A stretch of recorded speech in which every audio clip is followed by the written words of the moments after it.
Meus irmãos, dando continuidade à nossa exposição da carta do apóstolo Paulo aos Efésios, gostaria de convidá-los novamente a abrirem suas Bíblias e desta vez em Efésios capítulo 1, nós vamos ler do versículo 3 ao versículo 14. Efésios 1, de 3 a 14.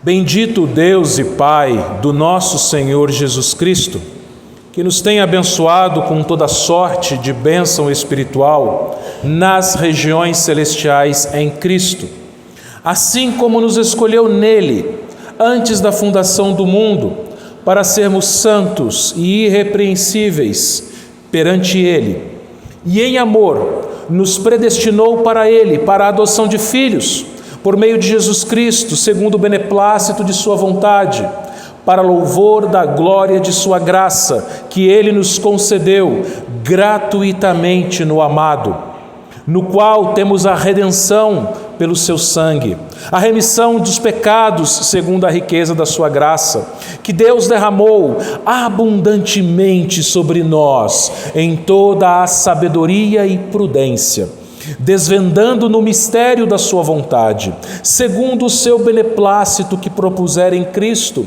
de fazer convergir nele, na dispensação da plenitude dos tempos, todas as coisas, tanto as do céu como as da terra. Nele, digo, no qual fomos também feitos herança, predestinados segundo o propósito daquele que faz todas as coisas conforme o conselho da sua vontade, a fim de sermos, para louvor da sua glória, nós, os que de antemão esperamos em Cristo, em quem também vós, depois de ouvistes a palavra da verdade, o evangelho da vossa salvação, tendo nele também crido, fostes selados com o Santo Espírito da promessa, o qual é o penhor da nossa herança, até ao resgate da sua propriedade, em louvor da sua glória. Oremos novamente. Senhor nosso Deus, nós nos colocamos, ó Pai, diante de Ti novamente e queremos, ó Pai, humildemente pedir ao Senhor, ó Pai, que nos instrua nesse momento. Ó Pai, acalma o nosso coração, Senhor Deus. Guarde os nossos corações para não pecarmos contra Ti, Senhor Deus. Ó Deus, que nada venha desviar a nossa atenção, Pai Santo.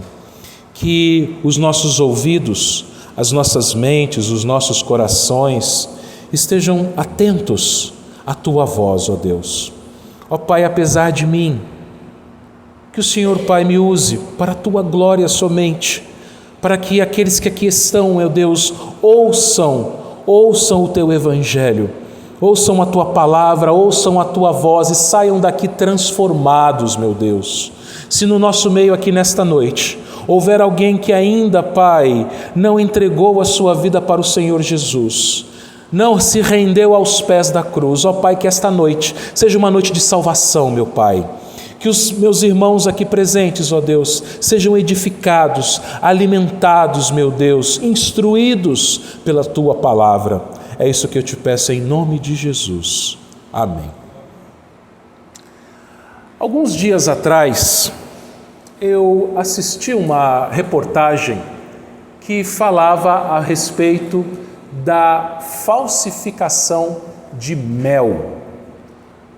A polícia, inclusive, ela descobriu, num certo determinado lugar, uma fábrica controlada por uma quadrilha que produzia xarope de açúcar, melado de açúcar, e engarrafava, colocava nas embalagens, colocava rótulo, tudo, e vendia nos mercados como se fosse mel. Então você ia lá, comprava pensando que era mel, só que na verdade era xarope de açúcar. E dentre as instruções dadas nessa reportagem, para não ser enganado e comprar gato por lebre e levar xarope de açúcar como se fosse mel, uma coisa que nós consumidores precisamos observar quando formos comprar o nosso mel é se na embalagem está presente o selo do Serviço de Inspeção Federal. Pode ser que tenha também o estadual ou o municipal, mas geralmente o mais comum é o CIF, aquele círculo escrito CIF, que é o Serviço de Inspeção Federal. E esse selo ele não está presente apenas nas embalagens de mel autênticas, mas em diversos alimentos, ou melhor, em todos os alimentos vendidos no Brasil de origem animal, até mesmo na carne. Não sei se você já observou que às vezes você vê um pedaço de carne pendurado lá no açougue e tem um carimbo naquela carne. Esse carimbo é o CIF, o Serviço de Inspeção. E para que serve esse selo que é colocado nos alimentos, seja na forma de carimbo, seja na forma de rótulo, que é colocado nos alimentos de origem animal no nosso país? Esse selo ele serve para autenticar a origem e a qualidade desse alimento, para mostrar que aquele alimento que você vai comprar é um alimento de uma origem segura. Aquele alimento é um alimento de uma boa qualidade que você pode consumir sem receio, sem medo. E esse é a principal função dos selos, não somente em alimentos, mas numa época em que tantas coisas são falsificadas, você vai encontrar nos produtos selos que autenticam que aquele produto é um produto verdadeiro. Não somente em alimentos, mas, por exemplo, em diversos aparelhos. No meu notebook, por exemplo, aqui atrás eu tenho um selo do sistema operacional, que ele é verdadeiro. Na frente dele aqui eu tenho o selo do processador, que é um processador autêntico. E você vai encontrar isso desde roupas até mesmo no processo de compra de veículos e imóveis. Por exemplo, se você vai comprar uma casa, um terreno, um carro, uma moto, o que você tem que fazer? Você precisa ir no cartório. E lá no cartório você vai assinar o contrato e eles vão colocar um selo na frente da assinatura, autenticando que aquela assinatura é verdadeira e que aquele contrato é válido. Ou seja, meus irmãos, os selos eles são uma garantia. E como não esquecer e como não lembrar dos selos dos correios? Hoje em dia a gente vai bem menos no correio, hoje em dia poucas pessoas enviam cartas. Mas se você vai à agência do correio para despachar uma encomenda ou até mesmo uma carta, eles vão lá colocar o seu selo como garantia que aquele produto será entregue. Então essa é a função do selo, meus irmãos. O selo, ele é uma garantia. E Deus também tem o seu selo. No texto que nós lemos hoje, meus irmãos, nós vamos ver a respeito desse selo, que é a última bênção espiritual que o apóstolo Paulo narra nesse texto de Efésios 1, de 3 a 14. Nós vemos aqui nos últimos domingos como que Deus nos salvou, nos abençoando com bênçãos espirituais através do Pai e através do Filho. O Pai, você se lembra, Ele nos escolheu antes da fundação do mundo para sermos seus filhos. Então Ele nos escolheu, Ele nos elegeu e Ele nos adotou como filhos para o seu prazer, o seu beneplácito, o seu deleite. Nós vimos no domingo passado também que o Filho, meus irmãos, Ele nos redimiu, ou seja, Ele pagou a nossa dívida na cruz, Ele também remiu os nossos pecados, Ele nos perdoou, nos limpou de todo o mal. Nós vimos também, meus irmãos, que Ele desvendou-nos o mistério da sua vontade, ou seja, Ele nos revelou a sua palavra, nos fez conhecedores do Evangelho, queridos irmãos. E, finalmente, nós vimos também que a herança dele em nós e nós nele, nós herdaremos o próprio Senhor Jesus Cristo, e Ele nos herdará.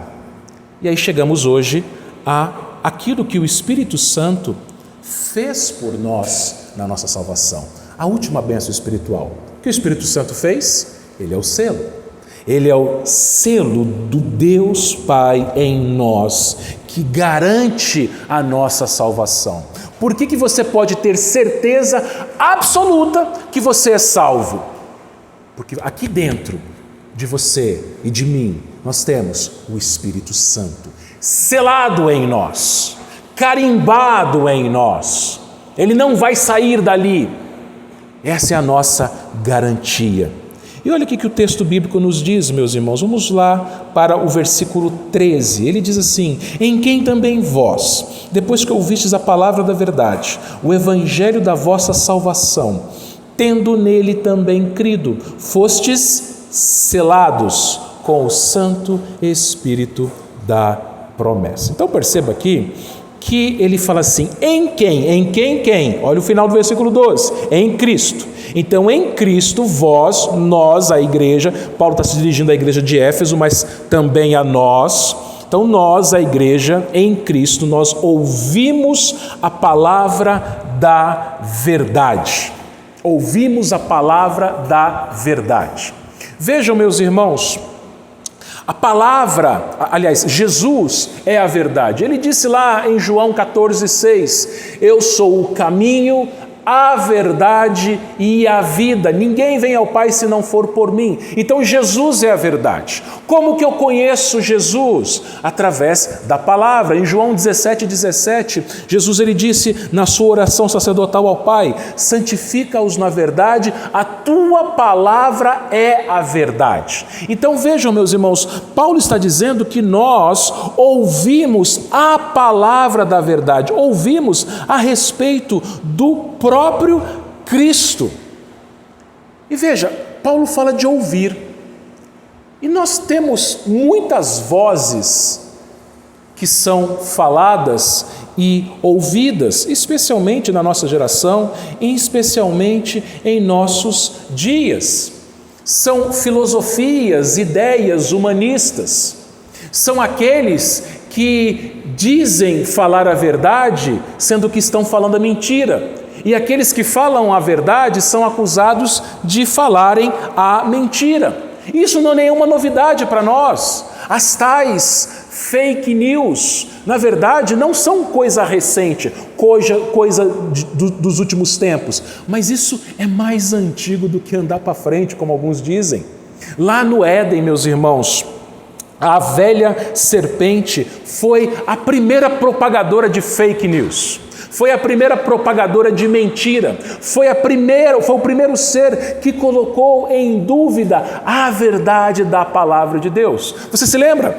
Deus, ele criou o homem, colocou o homem no meio do jardim e deu ao homem liberdade de comer de todas as árvores do jardim, porém da árvore do conhecimento do bem e do mal, ele não podia comer.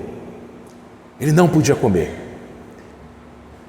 No capítulo 3 de Gênesis, a serpente, ela surge no cenário, ela chega à mulher e ela diz assim, não é isso que Deus disse? Que vocês não podem comer de nenhuma das árvores do jardim? Veja, Deus não disse isso. Deus não havia dito que eles não poderiam comer de nenhuma das árvores do jardim. E Eva, ela realmente contrapôs a palavra da serpente. Ela disse, não. Deus disse que nós podemos comer de todas as árvores, mas da árvore que está no meio do jardim nós não podemos comer nem tocar nela. Veja, meus irmãos, o ataque do diabo. O diabo é o pai da mentira. O diabo é aquele que vai dizer que Deus está mentindo e que ele está falando a verdade.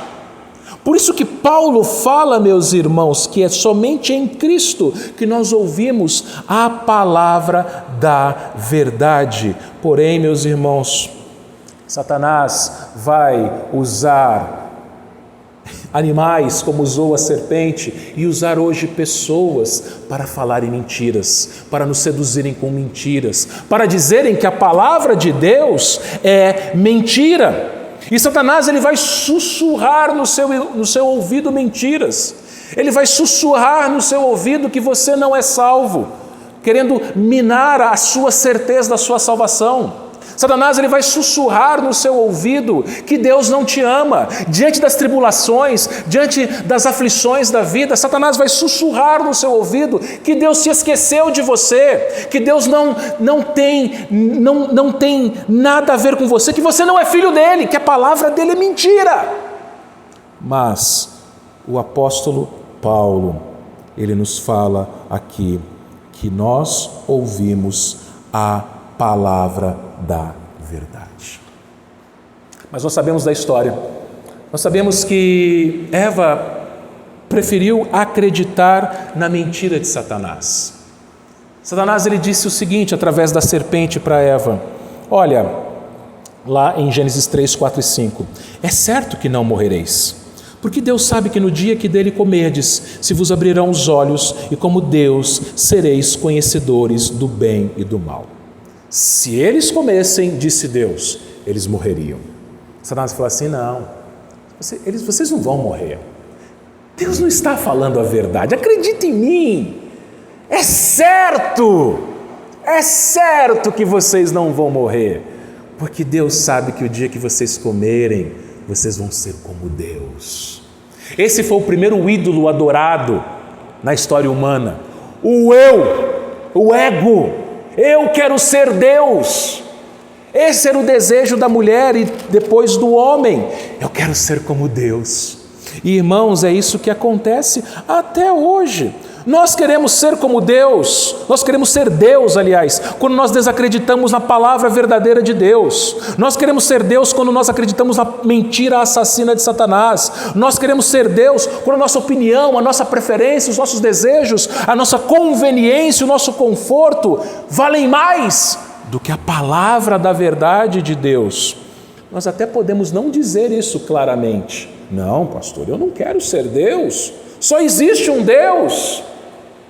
Mas quantas são as vezes que nós nos comportamos como se a nossa palavra fosse verdadeira e não a palavra de Deus?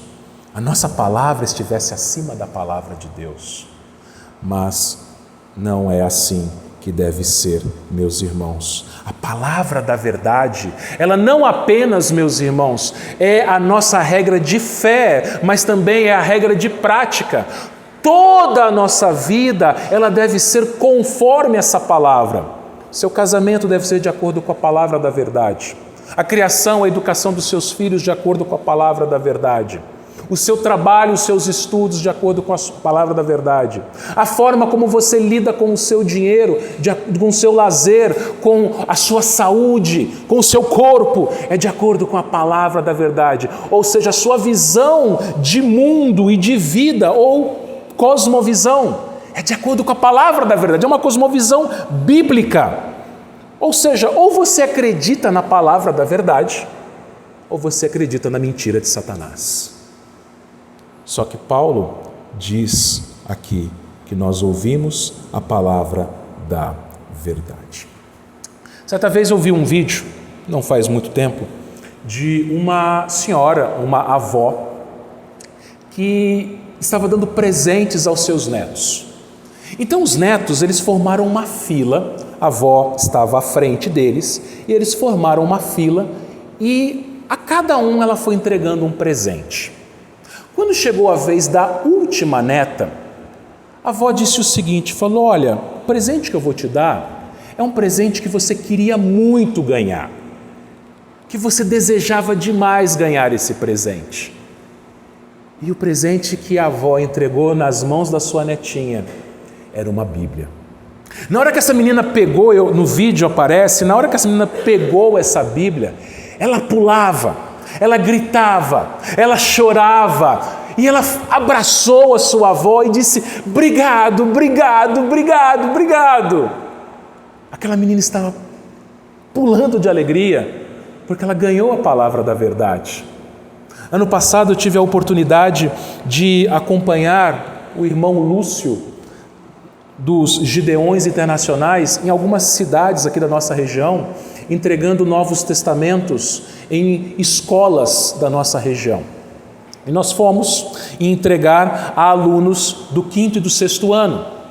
Quando nós chegamos a uma escola lá na cidade de Irapuru, nós entramos numa sala de 5º ano, nos apresentamos e falamos, para quem quisesse, que nós iríamos entregar o Novo Testamento e deixamos bem claro, é a palavra de Deus. E começamos, ele de um lado da sala, eu do outro lado da sala, a entregar carteira por carteira aquele Novo Testamento. Alguns irmãos sabem dessa história. Quando eu cheguei na mesa de uma menina, 5º ano, a menina pegou o Novo Testamento, olhou para mim, abriu um sorriso e falou, uma Bíblia. Eu sempre sonhei ter uma Bíblia. Ela abraçou aquele Novo Testamento. Ela olhou para mim, ela falou, obrigado, eu vou ler essa Bíblia. Falo para os irmãos que as lágrimas começaram a descer nos olhos. É disso que a Bíblia fala, é disso que Paulo, o apóstolo Paulo, inspirado pelo Espírito Santo, está falando. A palavra da verdade, meus irmãos. E a palavra da verdade, ela deve ser dada a toda a igreja. Não somente aos mais velhos, não somente aos adultos, não somente aos jovens, adolescentes, mas às crianças também. Por isso nós vamos fazer Tarde Feliz daqui uma semana. A palavra da verdade, ela deve ser entregue, distribuída. Bíblias devem ser distribuídas, evangelizando pessoas. E vejam, meus irmãos, a palavra da verdade, ela é ouvida, diz o texto bíblico, depois que ouvistes a palavra da verdade. Existe uma frase que não se sabe ao certo de quem é a autoria, que diz o seguinte, abro aspas, pregue o evangelho, se preciso, use palavras. Se você ouvir essa palavra, essa frase, aliás, anátema, porque não é bíblico. O que diz Romanos 10, 17? E assim a fé vem pela pregação, e a pregação pela palavra de Cristo. Na tradução NAA diz assim, e assim a fé vem pelo ouvir, e o ouvir pela palavra de Cristo. Ou seja, meus irmãos, a fé só vem através de ouvir alguém pregando a palavra da verdade. Sim, nós precisamos viver, nós precisamos dar bom testemunho, nós precisamos com as nossas ações demonstrar que nós cremos nessa palavra. As pessoas ao nosso redor, as pessoas que convivem conosco, elas verão Cristo em nós através do nosso comportamento. Porém, se nós não abrirmos a boca e não falarmos para que elas ouçam, elas não vão se converter. É necessário ouvir. É necessário ouvir a pregação da palavra da verdade. Por quê? Porque Paulo continua aqui no texto dizendo que a palavra da verdade, ela também é o evangelho da nossa salvação. O evangelho da nossa salvação. No Brasil, a maioria das pessoas concorda que Jesus Cristo é o Salvador. No nosso país, nós temos até mesmo uma cidade com este nome, capital da Bahia, chamada Salvador. Só que é interessante uma coisa, e triste. Salvador, a cidade de Salvador recebeu este nome pelos colonizadores portugueses em homenagem ao Salvador Jesus Cristo. Só que apenas 15% dos soteropolitanos, que é assim que se chamam os habitantes, os nascidos em Salvador, 15% são evangélicos. 15%. A grande maioria dos moradores de Salvador não conhecem o Salvador. E ele é salvador do quê? Do que Jesus nos salva? Jesus nos salva das nossas contas? Jesus nos salva das doenças? Jesus nos salva dos problemas de relacionamento? Jesus nos salva dos problemas profissionais, do trabalho? Jesus nos salva de maus políticos? Do que Ele nos salva? Bom, irmãos, precisamos entender algumas coisas aqui. Veja, Paulo diz o evangelho da nossa salvação. O que significa esta palavra evangelho? Você deve saber. Evangelho, palavra grega, que significa boas novas, boas notícias. Opa, quem não gosta de ouvir boas notícias? Quem não gosta de ouvir coisas boas, boas novas? Todo mundo gosta de ouvir boas notícias. Só que, meus irmãos, antes de apresentar as boas notícias, o Evangelho apresenta as más notícias. Todo mundo quer ouvir boa notícia, mas ninguém quer ouvir má notícia. Mas é isso que o Evangelho faz, meus irmãos. Eles são as boas notícias, mas antes de apresentar as boas notícias, ele apresenta as más notícias, porque senão nós não entenderemos a salvação do que Jesus nos salva. Então vejam, quais são as más notícias? O Evangelho nos mostra, meus irmãos, o homem no seu estado natural. No seu estado natural, nós vamos ver depois no capítulo 2, num próximo sermão, no nosso estado natural, nós estávamos mortos nos nossos delitos e pecados. No nosso estado natural, nós éramos inimigos de Deus. No nosso estado natural, nós estávamos condenados ao castigo eterno, ao inferno, ao juízo de Deus. Essas são as más notícias. O Evangelho mostra as más notícias, a depravação total. Lembra dos 5 pontos do calvinismo?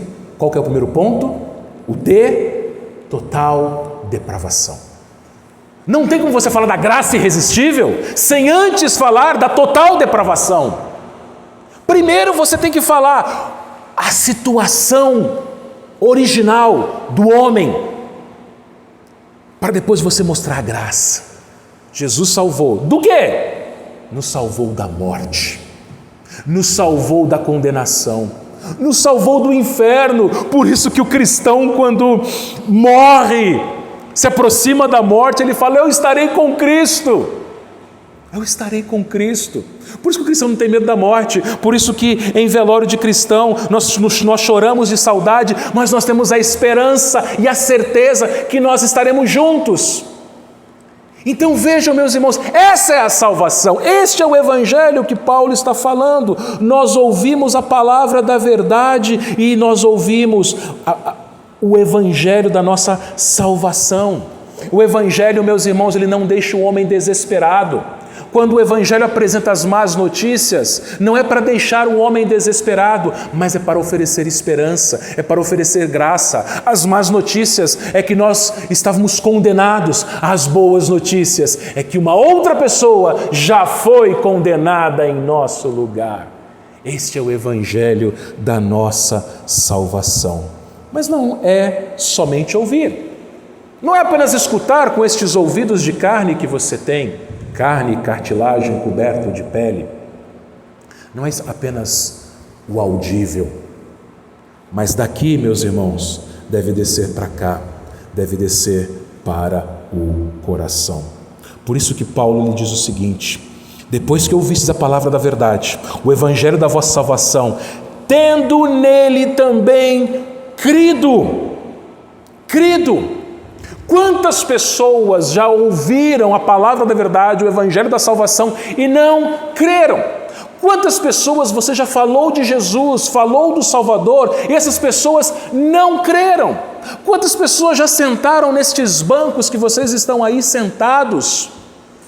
Algumas delas até se tornaram membros da igreja, mas depois abandonaram, apostataram, elas não creem. Foram ouvintes negligentes, queridos, amados irmãos.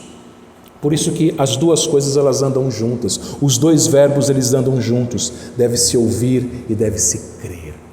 Não adianta nada você ficar sentado, domingo após domingo, ouvindo sermão, ouvindo aula de escola dominical, ouvindo sermão gravado na internet. Não adianta nada você ler bons livros teológicos, bons livros de vida cristã, se aquilo que você escuta, que você ouve, você não crê.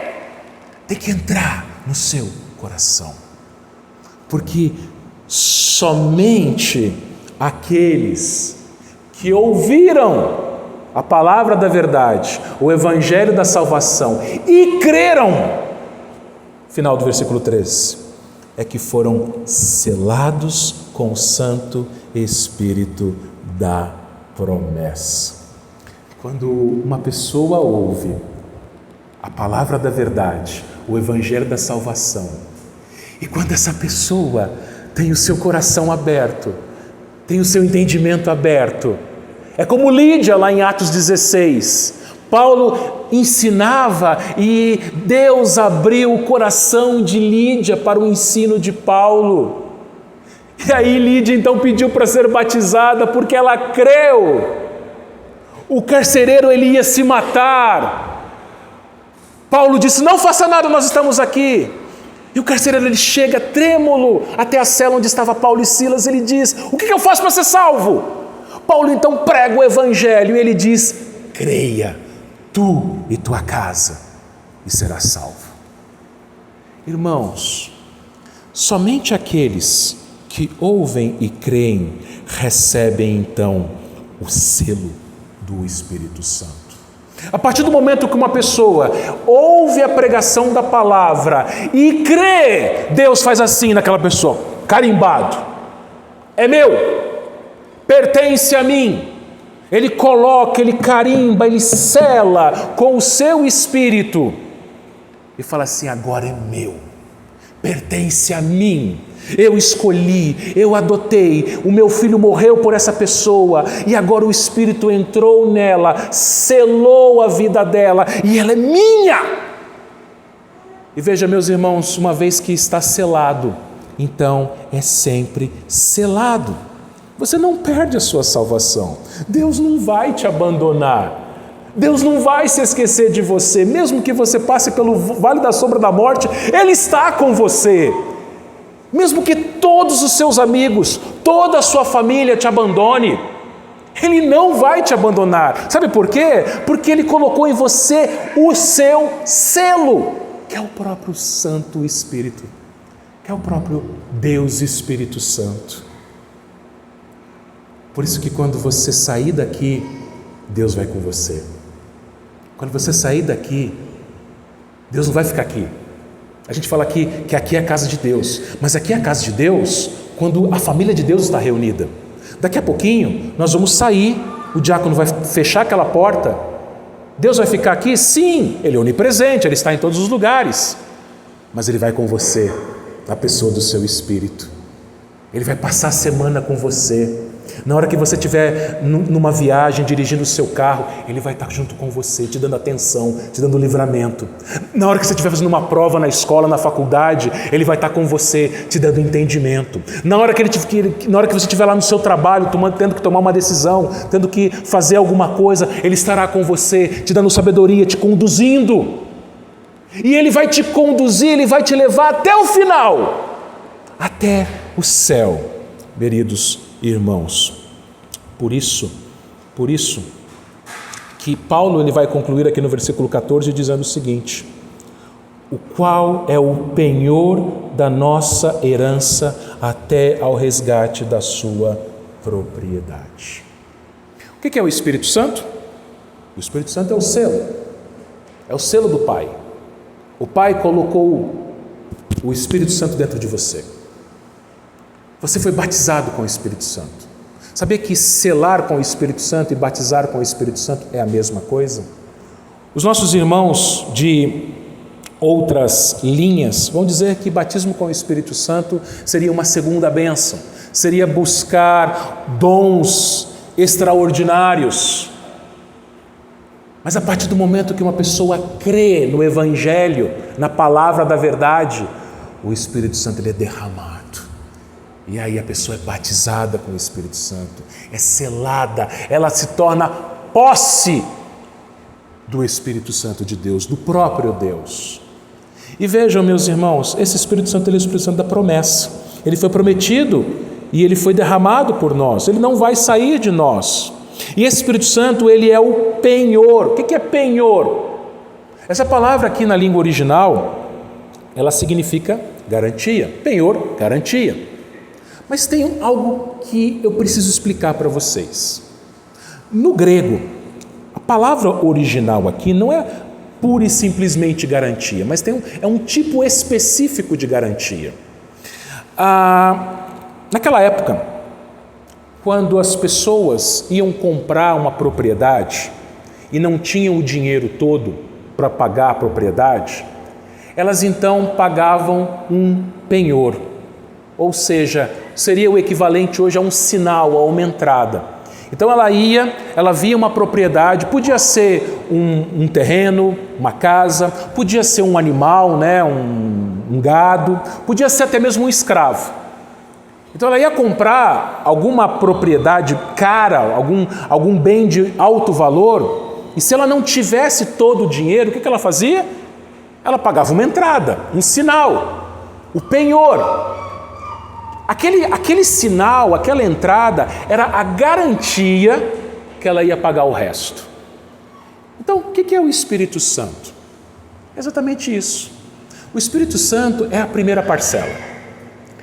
O Espírito Santo, meus irmãos, ele é aquele que nos dá a garantia que vem algo ainda melhor depois.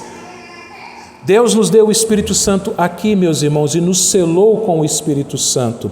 E Paulo, ele fala isso não somente aqui, mas em outros textos. Por exemplo, em Efésios 4:30, ele diz assim: e não entristeçam o Espírito Santo de Deus, no qual foram selados para quê? Para o dia da redenção.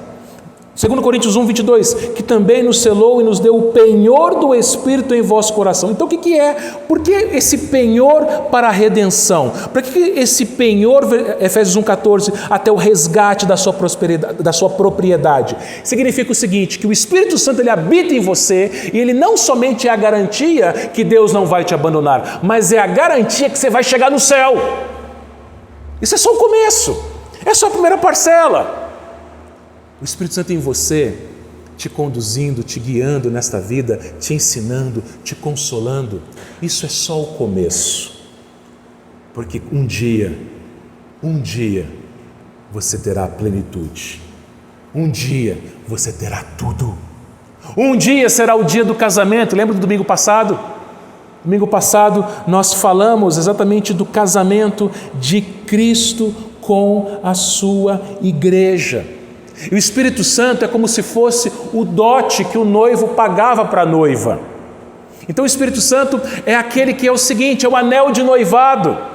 O fato de você ter o Espírito Santo, você sabe que você, como igreja, nós como igreja temos um noivo e ele vai se casar com a igreja. Essa é a garantia.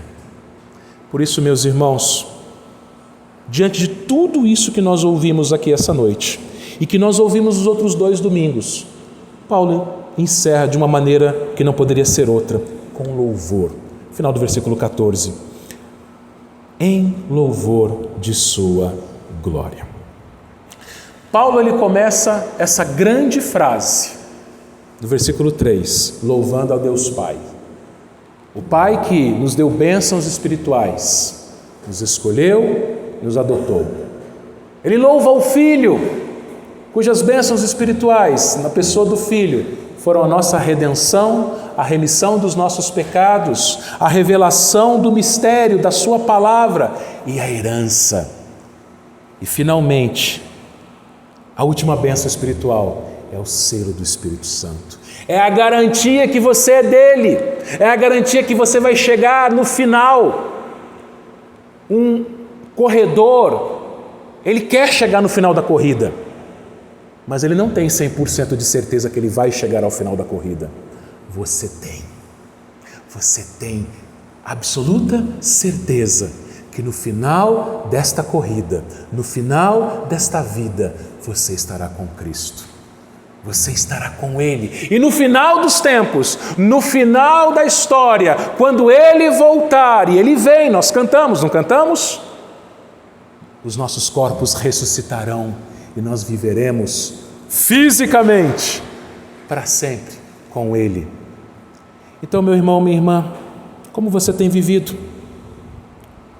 Você tem vivido talvez para satisfazer os seus desejos e seus prazeres?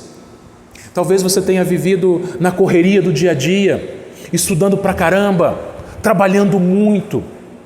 não tendo tempo para meditar na palavra da verdade, não tendo tempo para falar com o seu pai, o pai que tem deleite em você ser filho, filha dele. Como tem sido a sua vida? Meu irmão, minha irmã, se porventura a sua vida esteja sendo de preocupações materiais excessivas, confesse o seu pecado, arrependa-se, viva para o Senhor, almeje o grande dia. O Espírito Santo é só o começo, o Espírito Santo é somente a primeira parcela do que virá. Se porventura estiver alguém aqui nesta noite que ainda não tem esse Espírito, talvez alguém aqui já tenha tantas e tantas e tantas vezes ouvido a palavra da verdade, ouvido o Evangelho da salvação, mas não creu. Então esta noite é a noite que Deus chama você à fé, a crer, a confessar seus pecados, a colocar sua vida aos pés da cruz. E se você fizer isso, Ele vai te selar com o seu Espírito. É meu, até o dia das bodas do Cordeiro, do casamento de Cristo com a sua igreja. Que Deus os abençoe, meus irmãos. Que possamos, como Paulo, sempre e por repetidas vezes, louvar a Deus pela nossa salvação. Louve, tenha uma vida de louvor, uma vida de gratidão por aquilo que Deus fez, continua fazendo e fará por você. Que Ele nos abençoe, irmãos. Amém.